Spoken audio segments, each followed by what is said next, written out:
Los príncipes de Gales, entre la corona y el destino.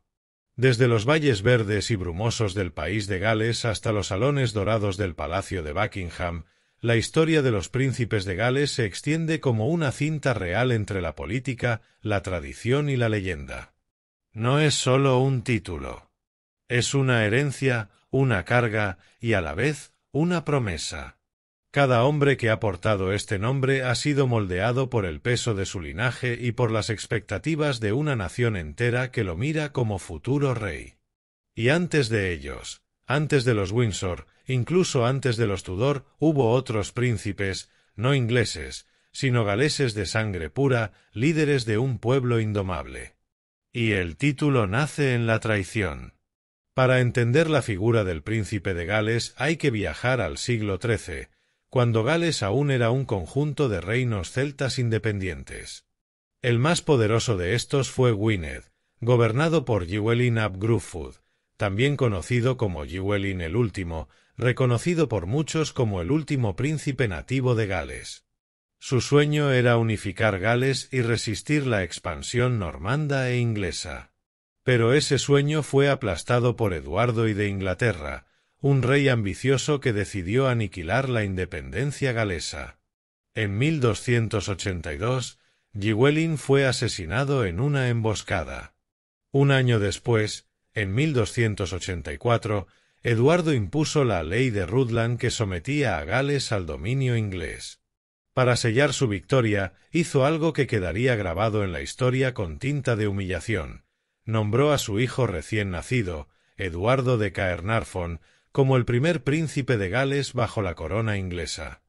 La leyenda, posiblemente apócrifa, pero poderosa, dice que prometió a los galeses un príncipe nacido en Gales que no hablara ni una palabra de inglés.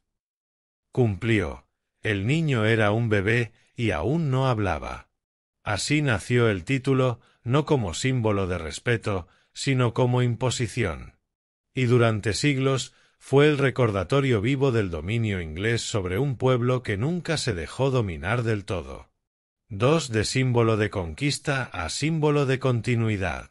A pesar de su origen violento, el título de príncipe de Gales se integró poco a poco a la estructura de la monarquía británica. A lo largo de los siglos, el heredero al trono fue nombrado de esta forma como paso intermedio entre la infancia y la coronación. Pero no todos los príncipes llegaron a reinar. Algunos murieron jóvenes, otros fueron impopulares y otros se perdieron en la historia.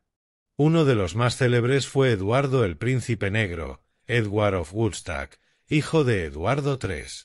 Famoso por su brillantez militar en la Guerra de los 100 años, nunca llegó al trono, pero fue venerado como uno de los príncipes más poderosos y respetados. Su apodo, el Negro, probablemente por el color de su armadura o por su temido estilo en batalla, aún resuena como un eco de la época de los caballeros y los escudos. Otro príncipe notable fue el futuro Eduardo VIII, quien sí fue nombrado príncipe de Gales en una elaborada ceremonia en Caernarfon en 1911. Sin embargo, abdicó antes de ser coronado rey, renunciando por amor a Wallis Simpson, una mujer divorciada estadounidense. Su acto conmocionó al imperio y cambió el curso de la dinastía Windsor. Por un amor prohibido, dejó atrás la corona y el título. Carlos, el príncipe eterno. Pero si hay un nombre que encarna la figura del príncipe de Gales en la memoria moderna, es el de Carlos, primogénito de Isabel II. Nombrado príncipe de Gales en 1958 y formalmente investido en 1969 en una ceremonia televisada desde Caernarfon, Carlos fue, durante más de medio siglo, el príncipe heredero más conocido del mundo. Durante décadas, Carlos vivió entre la admiración y la crítica. Había algo trágico en él, como si el destino lo hubiera dejado a medio camino. Culto, preocupado por el medio ambiente, defensor de la arquitectura clásica y, sin embargo, incomprendido por muchos. Su relación con Diana Spencer, la princesa del pueblo, le dio al título de príncipe de Gales una visibilidad global, pero también una sombra de conflicto. Diana, nombrada princesa de Gales tras su boda con Carlos, se convirtió en un ícono. Su carisma, su cercanía y su capacidad de conectar con el público transformaron la percepción de la monarquía. Pero la relación terminó en divorcio, y su muerte trágica en 1997 dejó una herida abierta en el corazón del pueblo británico. Carlos, por su parte, siguió adelante, casándose con Camilla Parker Bowles y esperando siempre. Hasta que finalmente, en 2022, tras la muerte de Isabel II, fue coronado como Carlos III. Así, terminó el reinado más largo como príncipe de Gales, más de 64 años portando un título que parecía eterno. 4. Guillermo, un nuevo aire. El nuevo príncipe de Gales es Guillermo, hijo mayor de Carlos y Diana. Nombrado así en septiembre de 2022, su figura representa una renovación dentro de la continuidad. Guillermo es más informal, más accesible, pero al mismo tiempo muy consciente del peso de la institución que representa. Su esposa, Catalina, ahora princesa de Gales, ha sido recibida con entusiasmo por el público. Educada, elegante, madre de 3, es vista como una digna sucesora de Diana, aunque sin su dramatismo. Bajo la imagen de familia joven y moderna, Guillermo y Catalina encarnan una versión reformada de la realeza, más discreta, menos pomposa, pero aún respetuosa de las tradiciones. Guillermo ha mostrado compromiso con causas sociales, salud mental, conservación de la naturaleza y lucha contra la pobreza. Pero sobre todo, representa estabilidad. En un mundo de cambios vertiginosos, la figura del príncipe de Gales se convierte en un ancla. El simbolismo del título hoy. Ser príncipe de Gales hoy no significa solo ser el heredero. Es representar una continuidad, una historia viva. En el título coexisten el eco de los antiguos príncipes celtas y la maquinaria institucional de la monarquía moderna. Es, en cierto modo, una reconciliación entre el pasado conquistado y el presente construido en común. El país de Gales, aunque todavía mantiene una relación ambigua con la corona, ha aprendido a ver en el título una forma de reconocimiento, al menos simbólico. La ceremonia, las investiduras, los viajes oficiales a Cardiff o a los castillos galeses buscan reforzar un lazo que nació roto, pero que con el tiempo se ha cosido con gestos y palabras. La bandera con las plumas del príncipe, el lema Ich dien, yo sirvo, en alemán, los escudos y emblemas, todo forma parte de una tradición que ha sobrevivido siglos.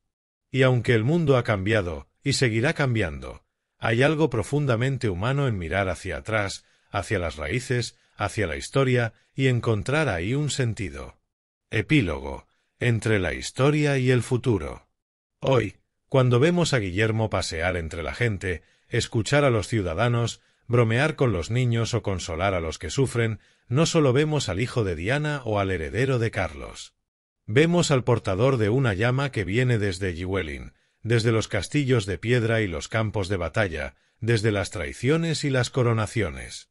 El príncipe de Gales no es simplemente un título nobiliario. Es una forma de estar en el mundo. Es pertenecer al tiempo y a la historia. Y mientras el mundo gire y la corona se herede, habrá siempre alguien dispuesto a llevar ese nombre con dignidad. Guillermo, heredero del deber y del dolor. El príncipe Guillermo nació el 21 de junio de 1982. Desde el primer instante, fue el niño más observado del Reino Unido. Su madre, Diana, había conquistado al mundo, y su padre era el heredero más antiguo en espera de la historia. Pero aunque nació en el seno de la realeza, Guillermo no vivió una infancia normal. Vivió una infancia pública. Desde muy pequeño, Diana se empeñó en que sus hijos, a pesar de ser royals, conocieran la vida de la gente común. Los llevó a hospitales, a parques, a comedores sociales. Quería que supieran que había sufrimiento más allá de los muros del palacio. Esta forma de educación marcó a Guillermo para siempre. Si bien heredó de su padre el sentido del deber, heredó de su madre la empatía. La muerte de Diana en 1997, cuando Guillermo tenía apenas 15 años, fue un punto de quiebre. El país entero estaba de luto. Y él, junto a su hermano Harry, tuvo que caminar detrás del féretro frente a millones de personas y cámaras. A esa edad, ese acto lo convirtió en hombre antes de tiempo. Y esa herida, aún hoy, se siente viva en su rostro cada vez que se menciona el nombre de su madre. Pero lejos de apartarse, Guillermo decidió comprometerse más con el papel que le esperaba. Estudió en Eton, se formó en la Universidad de St Andrews en Escocia, donde conoció a Catalina Middleton, una joven de familia de clase media alta, con quien compartiría su vida. Allí empezó una historia que mezcló modernidad con tradición, cautivando al público. Catalina, la nueva princesa de Gales. Catalina no tiene sangre azul. No desciende de reyes ni de aristócratas, pero sí de una familia trabajadora, estable y profundamente británica. Su camino hacia la realeza fue lento, prudente y muy distinto al de Diana. Mientras que Diana fue arrojada al foco mediático con apenas 20 años, Catalina tuvo más tiempo para adaptarse, y eso hizo toda la diferencia. Desde su boda con Guillermo en 2011, Catalina ha sido la imagen de la estabilidad. En un mundo mediático donde cada gesto se analiza, ella ha sabido ser elegante sin parecer distante, cálida sin caer en excesos. Madre de 3, Jorge, Carlota y Luis, ha equilibrado perfectamente la vida familiar con sus deberes reales. Al ser nombrada princesa de Gales tras la ascensión de Carlos al trono, muchos sintieron que el círculo se cerraba. Diana, la anterior princesa de Gales, dejó un vacío tan grande que parecía imposible de llenar. Pero Catalina no intentó reemplazarla. Hizo algo más sabio, honró su recuerdo, pero siguió su propio camino. ¿Un futuro rey moderno? El Reino Unido atraviesa una época de cuestionamientos. Ya no es el imperio que fue. La monarquía, aunque aún querida por muchos, ya no es intocable. Escocia habla de independencia, Irlanda del Norte busca nuevos rumbos, y Gales. Gales observa con una mezcla de respeto y escepticismo. En ese contexto, Guillermo representa una posibilidad de equilibrio. Él ha dicho en varias ocasiones que quiere una monarquía con los pies en la tierra. Su estilo es directo, sin florituras, sin exhibicionismo. Ha sido piloto de ambulancia aérea, ha escuchado el sufrimiento de los veteranos, ha apoyado campañas de salud mental sin miedo a hablar de sus propias emociones. En lugar de esconder sus heridas, las ha convertido en un puente hacia la gente. Y eso lo diferencia. Guillermo no quiere ser un príncipe distante. Quiere ser alguien que escucha, que comprende. Pero también sabe que cuando llegue su momento, el país esperará de él firmeza, presencia y sentido del deber. Los hijos, una nueva generación. Jorge, el hijo mayor de Guillermo y Catalina, es el próximo en la línea de sucesión. Con apenas 11 años, ya ha aparecido en actos oficiales, siempre bajo la mirada protectora de sus padres. Aunque lo presentan como un niño normal, hay gestos, como su presencia en la coronación de su abuelo Carlos, que lo sitúan desde ya en el camino real. Carlota, su hermana, tiene una personalidad más extrovertida. Muchos ven en ella una chispa que recuerda a su abuela Diana.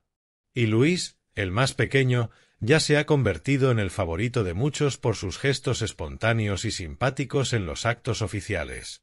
Lo importante es que esta familia ha logrado algo difícil, parecer cercana sin dejar de representar la institución. Si la monarquía sobrevive en el siglo XXI, será porque ha sabido evolucionar sin perder su esencia. El reto galés.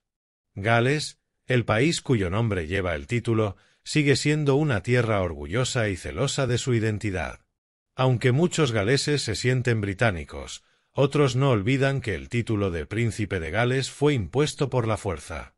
En los últimos años, ha habido debate sobre si el título debería seguir existiendo. Cuando Carlos fue investido como príncipe de Gales en 1969, hubo protestas y tensiones. Para Guillermo, el reto es distinto. Él ha dicho que quiere ganarse el respeto de los galeses, no darlo por sentado. Ha hecho visitas más discretas, ha aprendido palabras en galés y ha mostrado una actitud más humilde. Queda por ver si eso bastará. Pero al menos, el intento es sincero.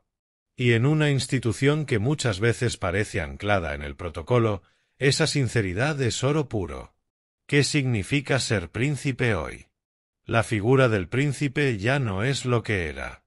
En la Edad Media, un príncipe era un líder militar, un símbolo de conquista. En el siglo XIX era un representante del poder imperial. Hoy, en cambio, un príncipe es ante todo un símbolo. Un puente entre la tradición y el presente. Guillermo lo entiende. No necesita conquistar tierras ni imponer leyes. Su deber es más sutil, mantener viva una identidad, encarnar valores y estar presente cuando el pueblo lo necesite. Ya no se trata de gobernar, sino de inspirar. En este sentido, ser príncipe de Gales es casi un oficio espiritual. Es representar la continuidad en medio del cambio, es sostener el hilo de una historia que lleva siglos tejiéndose. Y en cada acto, en cada palabra, Guillermo parece consciente de esa responsabilidad. 12. Epílogo final, cuando el pasado mira al futuro. La historia de los príncipes de Gales no es una línea recta. Es un río lleno de meandros, de traiciones, de renacimientos. Desde Llywelyn el Último hasta Guillermo, el título ha evolucionado, ha sido amado, odiado, transformado. Hoy, más que nunca, el título necesita algo más que herencia, necesita legitimidad. Y eso solo se gana con humanidad. Guillermo, con su pasado marcado por el dolor, con su presente firme y sereno, y con su familia como ancla, parece preparado. Tal vez no será un rey como los de antes. Pero eso, quizá, es lo que el mundo necesita. Y mientras tanto, en las tierras verdes de Gales, donde empezó todo, los ecos antiguos siguen susurrando. No han sido olvidados. Y aunque el título haya cambiado de manos y de sentido, sigue vivo. Porque una historia, cuando se honra, nunca muere. Salud y presencia real. El rey Carlos III, aunque sigue en tratamiento contra el cáncer, asistió en carroza. La princesa Catalina regresó oficialmente desde su remisión para desfilar junto a sus hijos. Guillermo cabalgó orgulloso como coronel de los Welsh Guards. Su hermana Ana regresó a caballo tras recuperarse de una lesión. Un acto cargado de simbolismo. Se guardó un minuto de silencio y se colocaron brazaletes negros en memoria de las 241 víctimas del accidente de Air India. El desfile también recurrió por primera vez a combustibles sostenibles en el tradicional sobrevuelo de la RAF. Momentos emotivos. El pequeño Louis emocionó al público imitando las pautas de su abuelo desde el balcón. Catalina y Guillermo compartieron gestos discretos pero cariñosos, evocando el estilo de apoyo mutuo de la reina Isabel y Felipe. Ausencia de Harry y Meghan. Su no presencia en el evento refuerza la brecha familiar. Harry ha expresado en una entrevista su deseo de reconciliarse, aunque dice que el rey se niega a hablar con él. Privacidad interrumpida. El 1 de junio, un intruso escaló el muro de la residencia de Guillermo y Catalina cerca de Adelaide Cottage.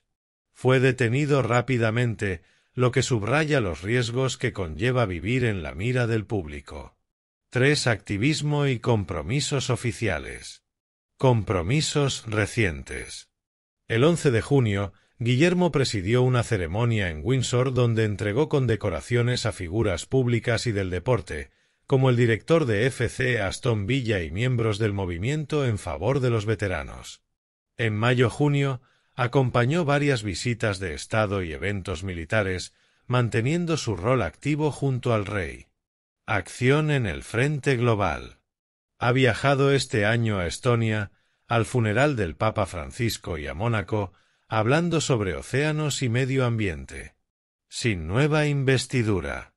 Guillermo ha rechazado la idea de una ceremonia tradicional de investidura, calificándola de ridícula y medieval. Prefiere destinar recursos a iniciativas comunitarias en Gales. Opinión pública en Gales. Aunque el cariño al título sigue sólido, hay un notable debate. Aproximadamente el 50 a 60% apoya al monarca, pero también hay una minoría significativa a favor de abolir el título. Guillermo busca ganarse ese respeto a través de la acción, no la ceremonia. En resumen, familia real al frente, han demostrado fuerza en salud y se han presentado unidos, a pesar de tensiones. Guillermo lidera con discreción, menos pompa, más contenido, prioriza acción pública y servicio real. Catalina y los niños recuperan presencia real, combinan tradición y simpatía. Imagen moderna. El príncipe rechaza rituales costosos y apuesta por cercanía, servicio y sostenibilidad.